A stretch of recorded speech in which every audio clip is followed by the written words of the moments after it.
Allez, on va faire un mini trade qui sera le tout premier. Donc je propose une rentrée ici. Voilà, on va faire rentrer à l'achat juste sur un micro lot.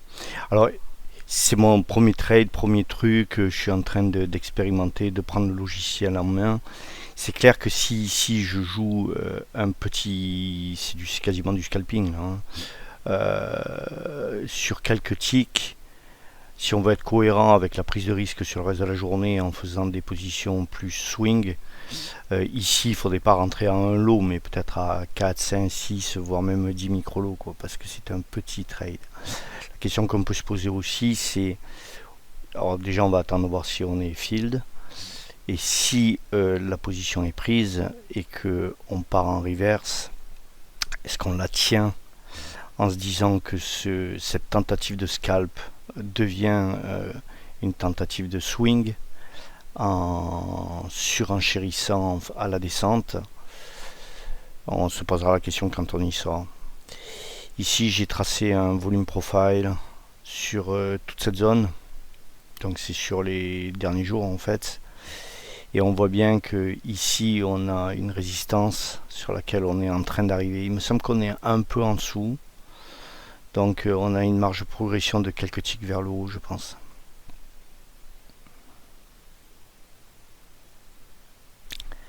On va patienter, voir si on se fait, si cette position se fait prendre ou pas. Le order book, bon, c'est très expérimental tout ce que je suis en train de faire. Je viens d'installer MotiveWave. Enfin, je viens pas de l'installer, mais j'ai passé plusieurs heures à le configurer, à le prendre en main. Donc il y a un peu des trucs que je suis en train de tester. L'order book, j'ai jamais trouvé ce truc très pertinent. Pour le moment, il est là, on verra après. J'ai aussi installé cet indicateur, les big trades. Ça montre les grosses prises de position. Alors, les grosses prises de position en micro sont probablement moins significatives que les grosses prises de position en mini. Donc, je me suis fait ici une petite fenêtre avec le mini en 5 minutes pour voir ce que les gens font. C'est assez cohérent, acheter, acheter, acheter, acheter. Bon, là, c'est 59, ce gros achat, on aurait pu imaginer que ça allait percer, mais il y a dû y avoir une grosse prise de position et beaucoup de petites à la baisse, forcément. Alors, on est en train de descendre. Est-ce qu'on va toucher la prise de position?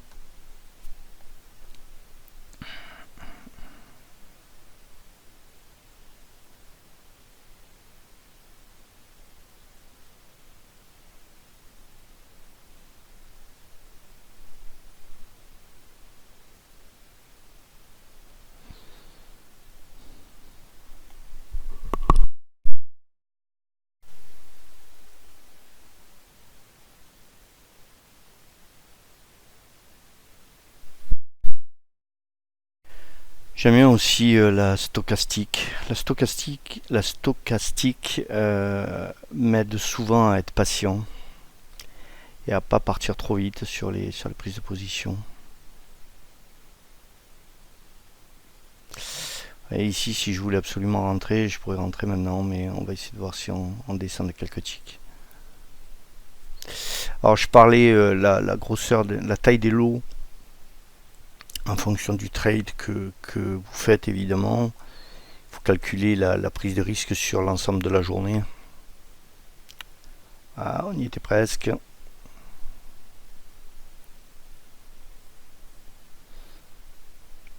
Et donc forcément, voilà, c'est bon, on est rentré.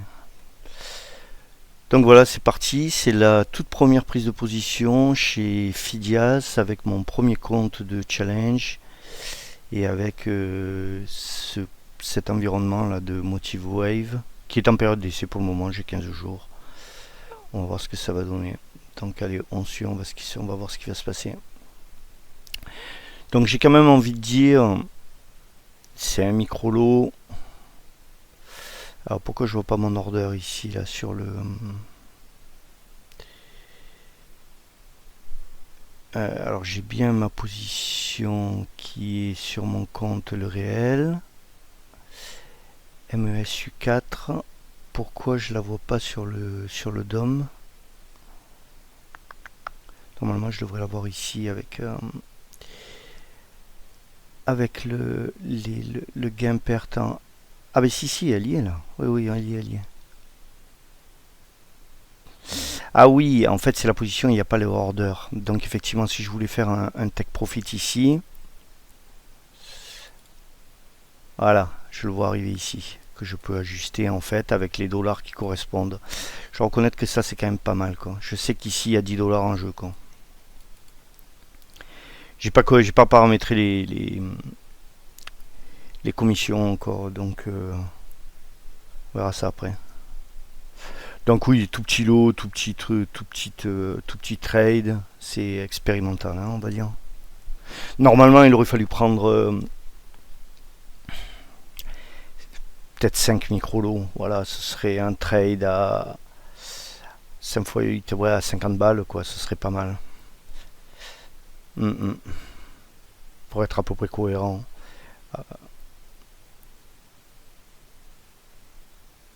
Après, comme je viens de le dire, si on voit bien sur le profil qu'il y a les volumes qui commencent à rentrer ici,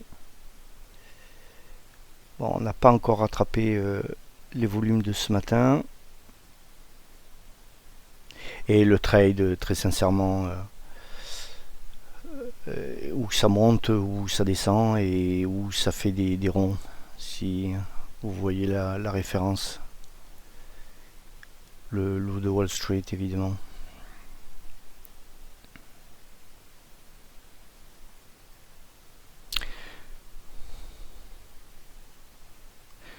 Et évidemment, il n'y a pas de formule magique. Les trades, je gagne à tous les coups, ça n'existe pas. Donc tout trade peut potentiellement être gagnant ou perdant. Ce qui est important, c'est le management de votre argent, savoir couper les pertes, savoir rester sur les gains.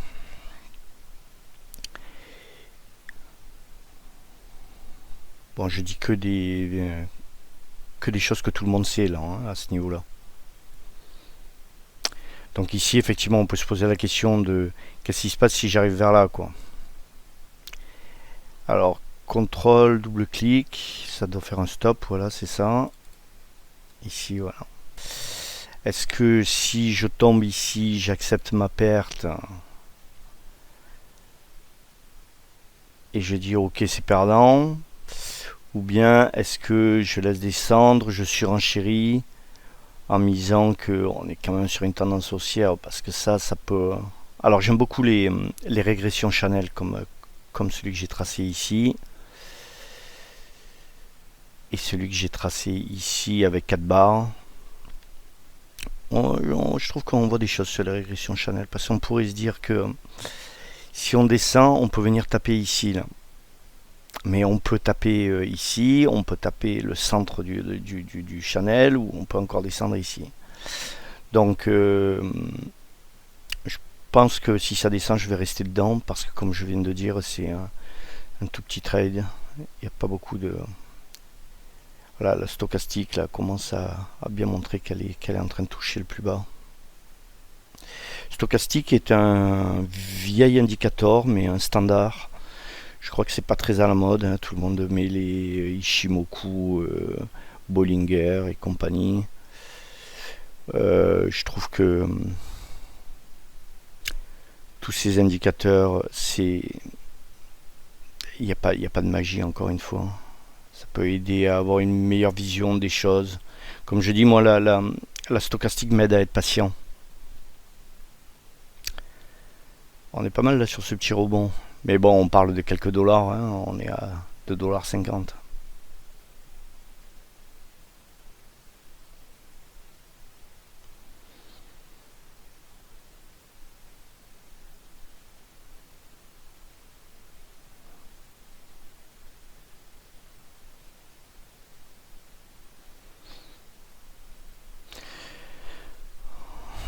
On va voir ce qui va se passer.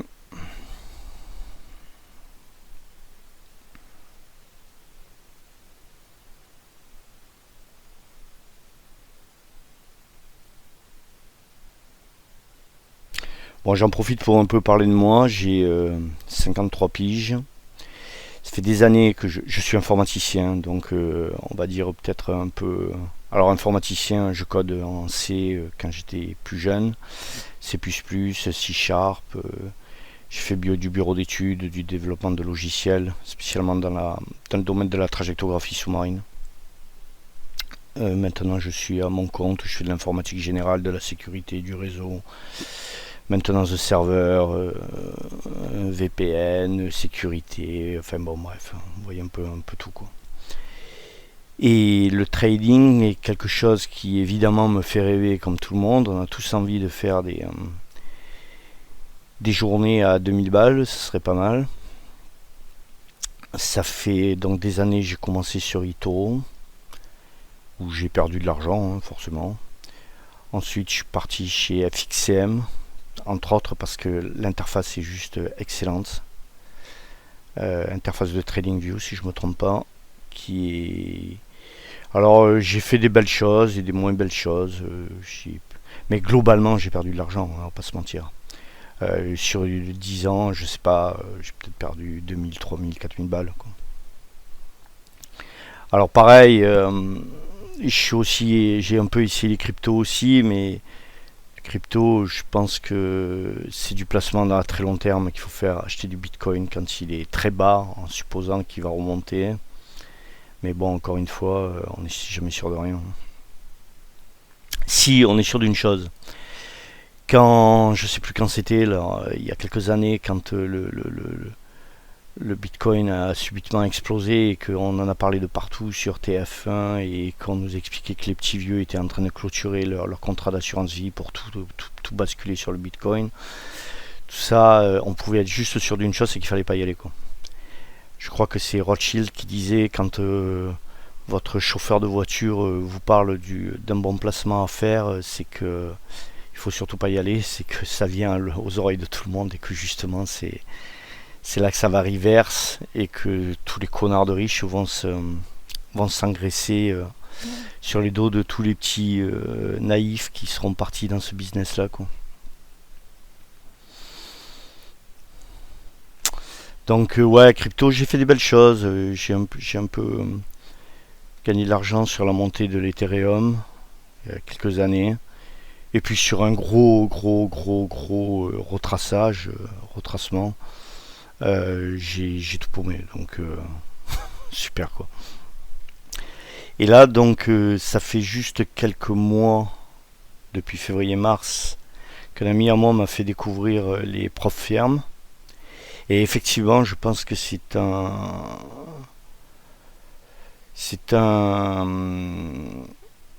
une solution en fait pour pouvoir faire du trade correctement avec un capital qui se respecte et pas parce que si vous tradez avec 1000 balles, vous allez passer des journées à essayer de trader pour gagner 10 ou 15 euros, quoi.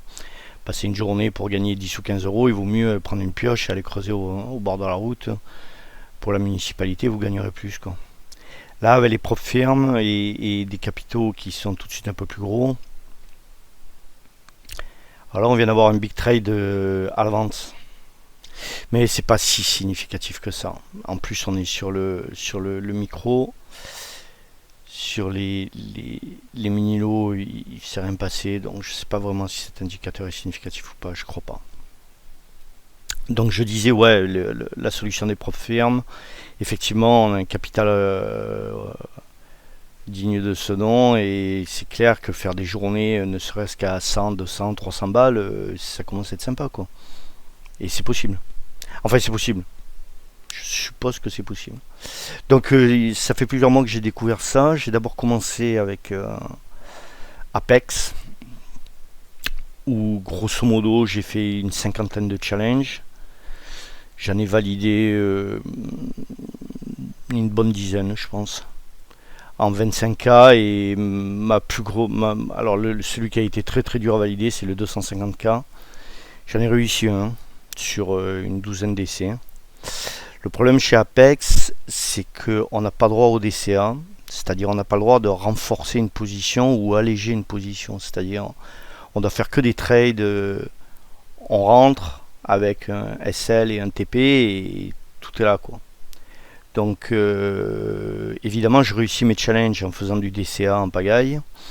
Et dès que je rentre sur un PA, ben, je me mange parce que j'ai pas le droit de faire du DCA, quoi. Donc là je suis passé sur Fidias, où a priori on a le droit d'en faire. En tout cas rien ne dit qu'on n'a pas le droit.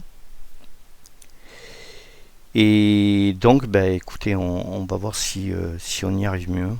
Sachant que le DCA n'est pas non plus la solution miracle, parce que quand on est dans le mauvais sens et qu'on surenchérit en se disant mais non ça va remonter ou ça va redescendre, il arrive un moment où il faut bien accepter la perte et tout couper, hein.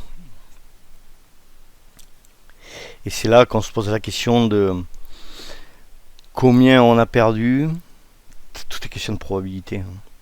Combien on a perdu par rapport aux gains espérés.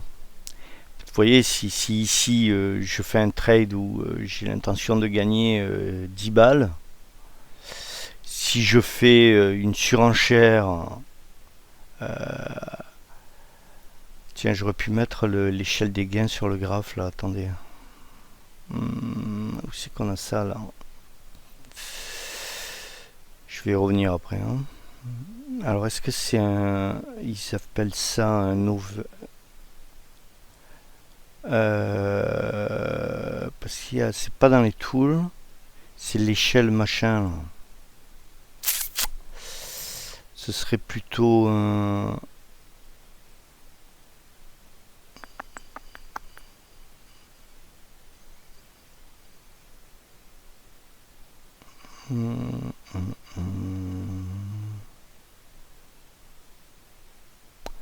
Attendez, je crois que je vais le trouver plus facilement là-dedans, là, dans Chart Settings. Le trade en cours. Ouais, c'est ça là.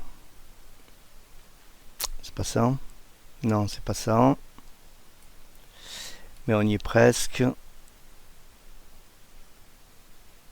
Ben non, je trouve pas.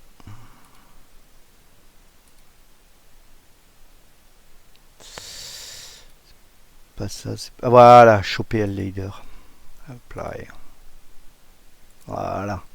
Ça c'est un très bon indice qui aide à gérer la hauteur des lots. Donc si effectivement je rentre à moins 25$, puis à moins 45, on va dire. Après il arrive un moment où il faut savoir couper, quoi. Non, là écoutez, ce que je peux faire, voilà, moins 35, on peut y aller, moins 35.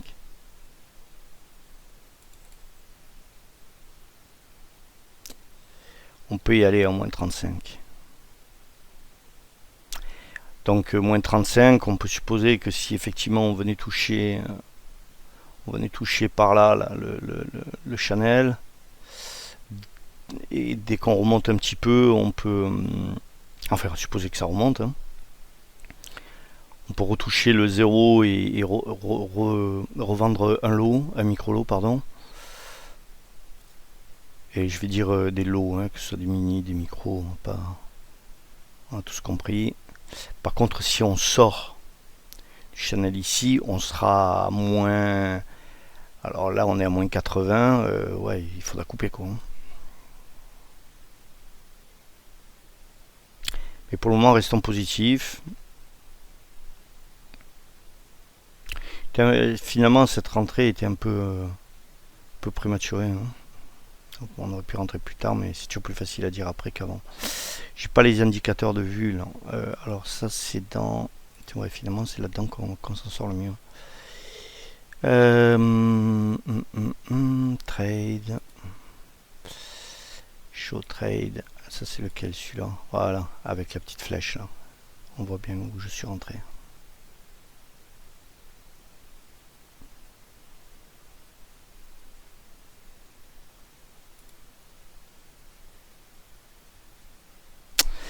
Il y a aussi une question de mental.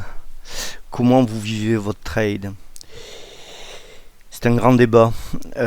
Quand on joue le trade avec une entrée, un TP, un SL, et puis Alors, il y a plusieurs solutions. C'est soit vous fixez vos positions et vous allez faire du vélo.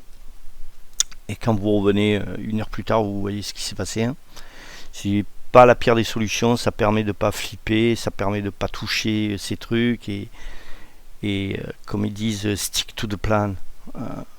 Rester sur le projet.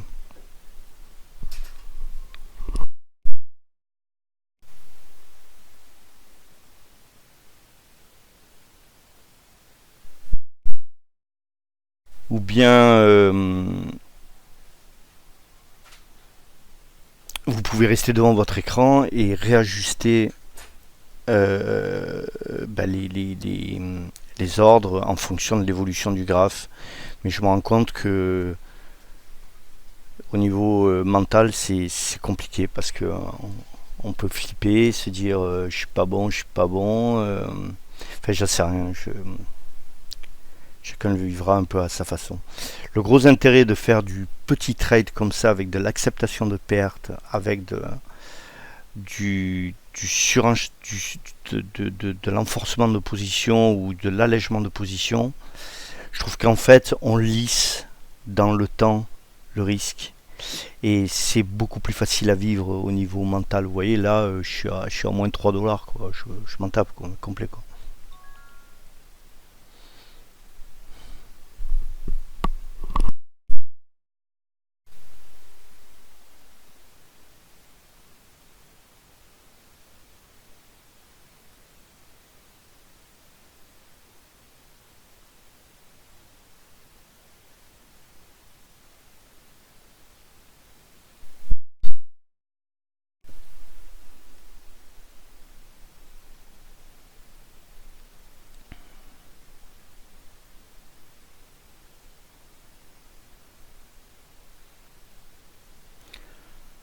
Alors ça c'est un add-on que j'ai rajouté aussi, là, enfin une analyse auto-trending qui rajoute les lignes de trend. J'expérimente à voir. En tout cas là une chose sûre c'est qu'on est en train de baisser. C'est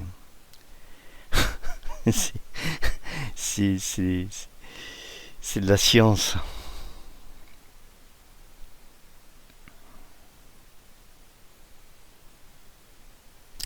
Alors pareil, pourquoi je vois pas mes ordres ici Non mais je suis pas sûr de vouloir les voir, ça va encombrer le graphe. Non, non, mais là on est bien. Quand on regarde l'aspect général de la courbe, ici, rien ne doit nous faire peur, quoi. Hein. Effectivement, on aurait pu rentrer plus tard. On va peut-être renforcer cette position. Il faut aussi surveiller l'heure, hein, très très important l'heure, parce que c'est les. Alors vous comprendrez que je suis pas trop un fan des bougies, des schémas à reconnaître. Là, la bougie qui a fermé plus haut que la précédente, etc. Je vais pas insulter les gens qui bossent avec ces stratégies-là, mais en fait, vous voyez, je suis en 1 minute et il me semble qu'en fait, on voit en 1 minute tout ce que les gens peuvent voir avec ces histoires de bougies qui ferment en dessus ou en dessous de l'autre. En fait, quand il y a une grosse descente comme ici, en 1 minute, on le voit très bien. Si on passe en 5 minutes ici, en fait, on va reconnaître le gros up-down avec la suivante qui part en dessous et qui clôture plus bas, mais qui fait une égalité avec celle-ci. Quand vous passez en 1 minute, en fait, c'est juste de la logique, quoi. Hein. Ça descend là, ok, c'est remonté, c'est revenu taper sur exactement le même tick. Donc on peut supposer qu'ici il y a une petite valeur de référence qui s'est installée, mais bon, c'est pas très significatif non plus, quoi. Moi, pour le moment, ce que je vois, c'est qu'ici, j'ai une progression constante depuis minuit, quoi. Et ce matin à 9 h, rien n'a vraiment changé. Alors ici, on a les petits volumes en bas. Pas mal, motive wave. C'est un peu une usine à gaz, mais c'est pas mal, franchement. Voilà, on voit qu'au niveau des volumes, il ne s'est pas passé grand-chose. Un petit peu ici à 8 h. Donc ouais, il faut surveiller les heures. Ici, on est en train d'arriver à 11 h 41. Non, mais il n'y a pas de panique. Rien ne devrait arriver.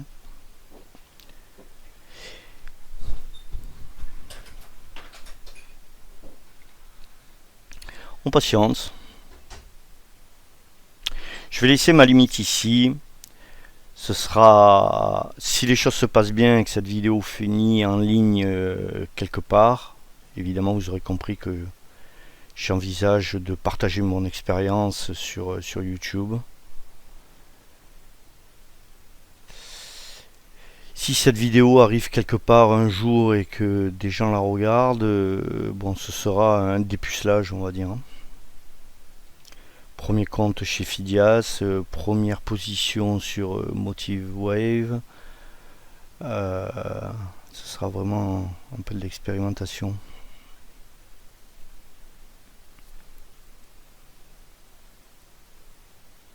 Oui, la stochastique, c'est un indice que je trouve intéressant. On a bien eu Mais bon, c'est toujours pareil, hein, on voit la même chose sur la courbe. Hein. Stochastique me dit que c'est remonté. Effectivement, sur la courbe, c'est remonté. Hein.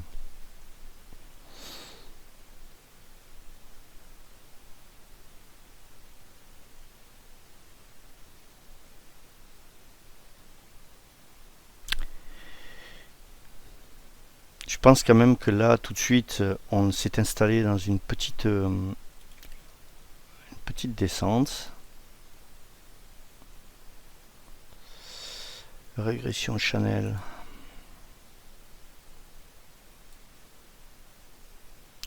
Mais bon, à ce niveau-là, c'est tellement petit tout qu'on voit pas grand-chose. Rien de significatif. Hein. Surtout, on en sort déjà.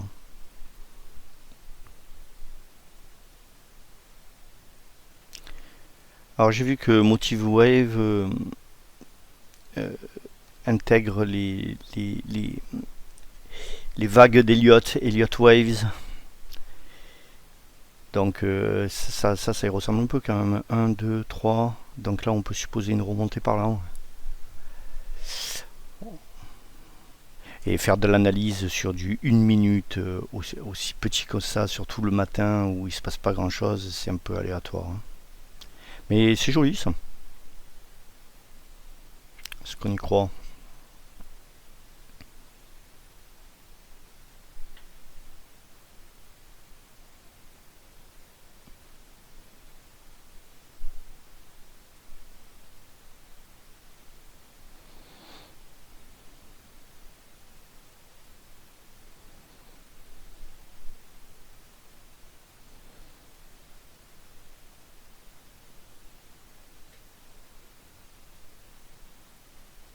Oh, il ne voit plus rien. Je vais virer ce machin. Les auto-trends là, je sais pas trop si c'est efficace ou pas. Ah, ça a dessiné ce petit triangle, ouais, bon.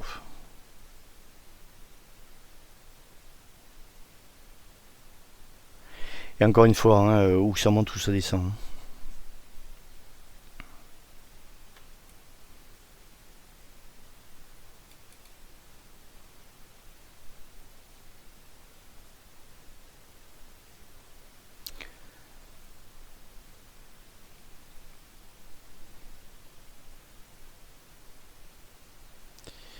Mais il me semble que venir toucher, on a le POC, la POC. Venir toucher la POC ici en 5636, ça me semble pas débile. Ça me semble même assez peu risqué. À moins que d'un coup il y ait un gros mouvement de la part à l'ouverture des marchés américains, il pourrait y avoir un gros mouvement qui part d'un coup dans un sens, mais là, il est assez probable qu'on continue tranquillement à grimper.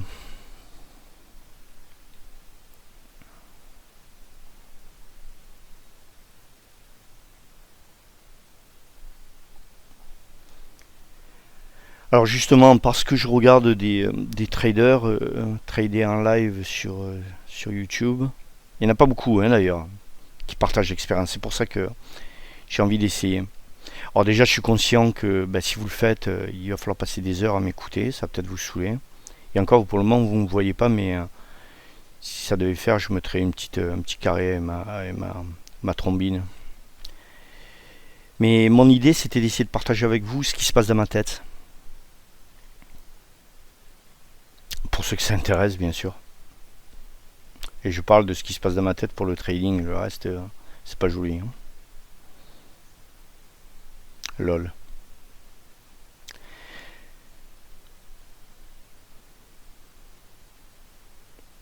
Et en fait, il se passe pas grand chose, contrairement à ce qu'on. Alors peut-être que c'est pour ça que je suis pas un trader professionnel, hein, on est bien d'accord. Mais je suis à peu près convaincu que ici, il n'y a personne qui peut te dire, qui peut dire de façon certaine si on va monter à 5633 ou si on va descendre à 5629. Personne ne peut le dire. Encore une fois, le loup de Wall Street, ça va monter, ça va descendre ou ça va faire des ronds. Et je crois que ce qui fait la différence, c'est le money management. Ça, j'en suis à peu près convaincu. Donc, savoir gérer jusqu'à quel point vous acceptez votre perte, jusqu'à quel point vous la renforcez en vous. Il y a une chose qu'on peut se dire, c'est que il me semble que plus ça descend, plus ça va remonter. Et plus ça monte, plus ça va redescendre. Mais quand il y a des énormes crises comme 2008 où d'un coup ça descend de 2 millions de ticks, il faut bien couper quoi. Vous ne pouvez pas surenchérir à moins d'avoir un capital, à moins d'être sans effet de levier, avec un capital à peu près illimité, sinon il faudra couper quelque part, c'est certain. Donc c'est ici qu'est tout l'art du trading quoi.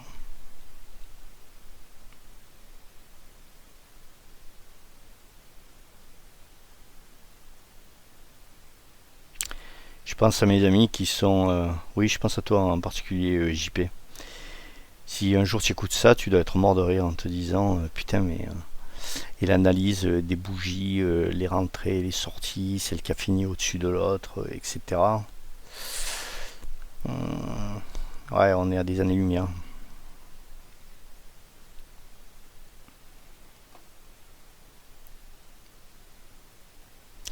Mais je suis un peu. Je crois pas beaucoup oh putain, en la bonté de l'humain de façon générale, et je pense que il y a beaucoup de chichi dans tout ce qu'on vous raconte en fait. Les mecs qui vous vendent des méthodes pour trader, pour gagner de l'argent, etc. En fait, on en revient à la ruée vers l'or. Ceux qui ont gagné le plus d'argent pendant la ruée vers l'or, c'est les marchands de pelles. Là, c'est pareil, les marchands de méthodes, c'est eux qui gagnent de l'argent. Il n'y a pas de vraie méthode infaillible. On joue les probabilités en fait. On joue les probabilités. Et si je regarde ça, j'ai envie de dire qu'il y a plus de probabilités que ça continue de grimper que de descendre. Donc c'est ça que je joue.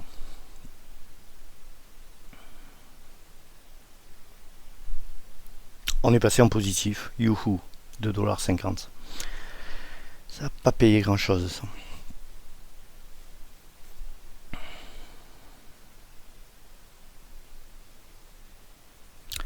Alors après, vous voyez, si j'étais rentré avec deux lots et que j'atteins ce sommet, je pourrais en vendre un et garder un pour espoir de rentrer plus haut. Et puis si finalement ça rebondit, que ça redescend, racheter un lot. Donc je me retrouve avec une position à deux lots. Si je remonte, en fait j'appelle ça faire du trade dans les trades. En fait on fait des micro-trading dans le trading. C'est pour ça que ces histoires de DCA, c'est-à-dire charger une position ou l'alléger en fonction de ce qui se passe en temps réel, je crois que c'est avec ça qu'on y arrive. Par contre, il faut y aller vraiment doucement parce que dès qu'on commence à surcharger, chaque fois on double les mises. Et ça c'est là encore qu'il y a à expérimenter à quel point on peut prendre du risque et surcharger les positions. Est-ce que ça compense le gain possible. Parce que si on prend tous les risques pour pas gagner beaucoup, le jour où on se vote, en une fois, on perd tout ce qu'on a gagné pendant la semaine, quoi. Donc, même ça, c'est pas très clair dans ma tête. Sinon, je serais pas en train de faire des vidéos, je serais en train de rouler ma Ferrari. D'ailleurs, le but de cette vidéo, c'est aussi un peu de m'obliger à avoir un certain niveau de réflexion sur ce que je fais, parce que je suis en train de vouloir d'essayer de partager en fait ce qui se passe dans ma tête avec les autres. Donc il faut que je m'oblige à être structuré et à pas faire n'importe quoi. Vous voyez là, si ça touchait, effectivement, il faudrait que je divise par deux ma position. Alors comme j'ai qu'un lot, évidemment, ce sera pas possible. Mais bon, ça fait quoi? Ça fait 35 minutes de vidéo que je fais là. C'est un moyen de découvrir ce que je vous propose. C'est un moyen de découvrir ma vision des choses. C'est un moyen de vous présenter quelque chose qui, à mon avis, est quand même très différent de ce que vous trouverez chez les autres. Et non, je vends pas de formation. J'essaie pas de faire de l'argent. Si, attendez, vous savez quoi? Si un jour j'ai une chaîne YouTube qui tourne avec des gens qui la regardent et que ça me rapporte un peu d'argent, je les prends, il n'y a pas de problème. Mais j'ai pas l'intention de vous demander de l'argent en tout cas. Et je vous proposerai rien non plus. Aucun produit commercial. En fait, je le fais plus pour moi-même, comme je viens de dire. Ça m'oblige à structurer ma pensée, le fait de partager.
Je valide Motive Wave. C'est pas mal. C'est pas mal ici là de suivre les gains en dollars.